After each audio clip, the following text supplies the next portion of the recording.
Dear Esther, I have now driven the stretch of the M5 between Exeter and Bristol over 21 times. But although I have all the reports and all the witnesses, and have cross-referenced them within a millimetre using my Ordnance Survey maps, I simply cannot find the location. You'd think there would be marks to serve as some evidence. It's somewhere between the turn-off for Sandford and the welcome brake services. But although I can always see it in my rear-view mirror, I have as yet been unable to pull ashore.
There must be a hole in the bottom of the boat.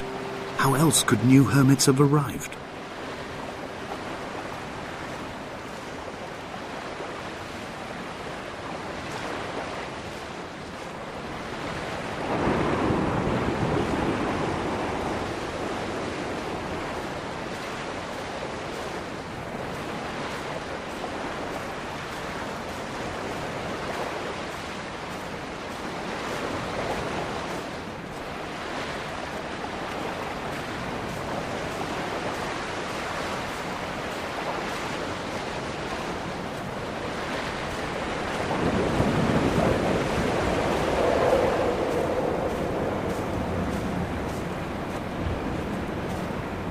I had kidney stones, and you visited me in the hospital. After the operation, when I was still half submerged in anesthetic, your outline and your speech both blurred. Now my stones have grown into an island and made their escape, and you have been rendered opaque by the car of a drunk.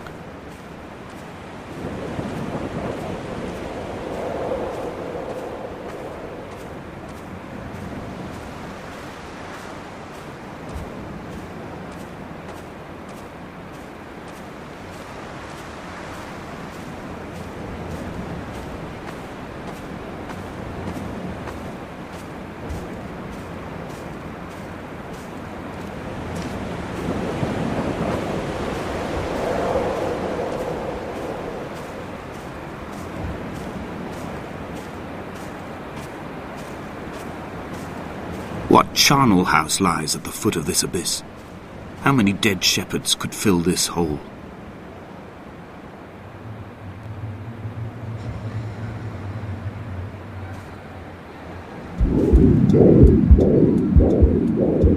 Come back.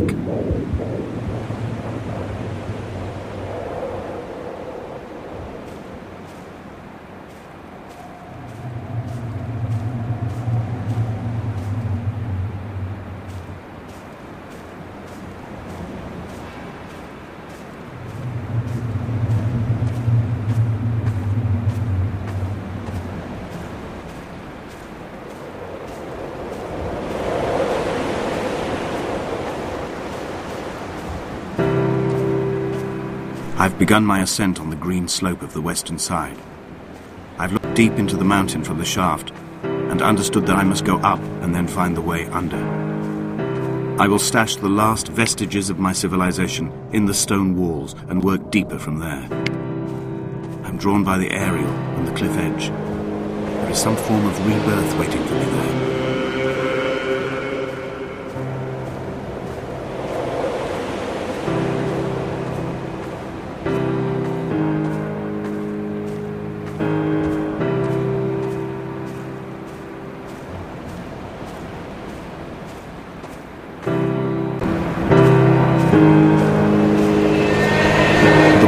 Constructed originally in the early 1700s. By then, shepherding had formalized into a career. The first habitual shepherd was a man called Jakobsen, from a lineage of migratory Scandinavians.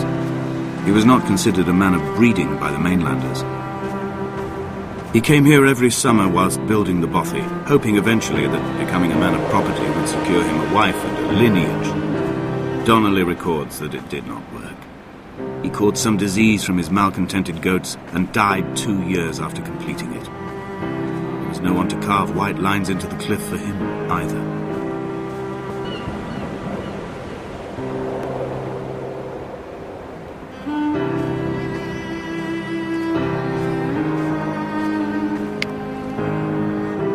Inventory. A trestle table we spread wallpaper on in our first home. A folding chair. I laughed at you for bringing camping in the lakes. I was uncomfortable later and you laughed then. This diary, the bed with the broken springs. Once asleep you have to remember not to dream. A change of clothes, Donnelly's book, stolen from Edinburgh Library on the way here.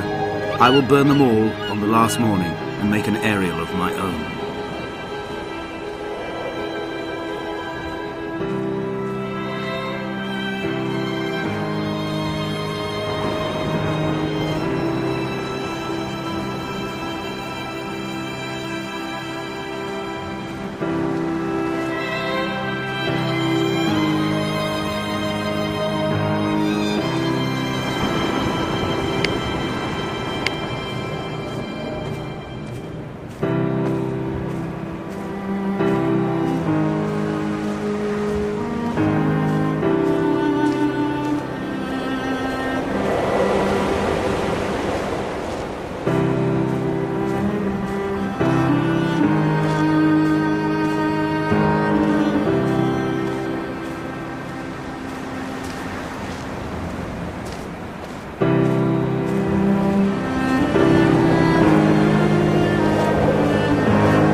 He left his body to the medical school and was duly opened out for a crowd of students 21 days after his passing.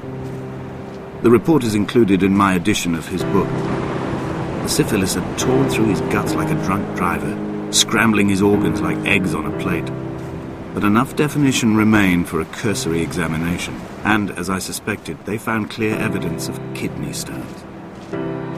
He's likely to have spent the last years of his life in considerable pain. Perhaps this is the root of his laudanum habit. Although its use makes him an unreliable witness, I find myself increasingly drawn into his orbit. They found Jakobsen in early spring. The thaw had only just come. Even though he'd been dead nearly 7 months, his body had been frozen right down to the nerves and had not even begun to decompose. All around him small flowers were reaching for the weak sun. The goats had adjusted happily to life without a shepherd and were grazing freely about the valley. Donnelly reports they hurled the body in fear and disgust down the shaft, but I cannot corroborate this story.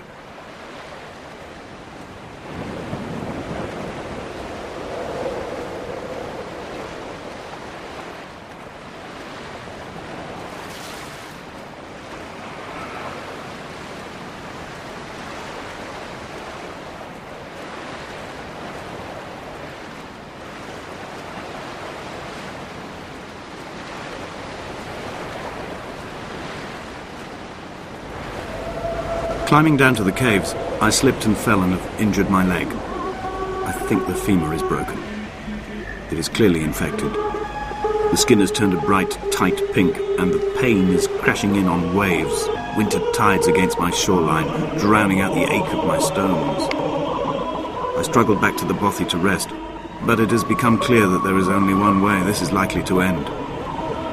The medical supplies I looted from the trawler have suddenly found their purpose. They will keep me lucid for my final ascent.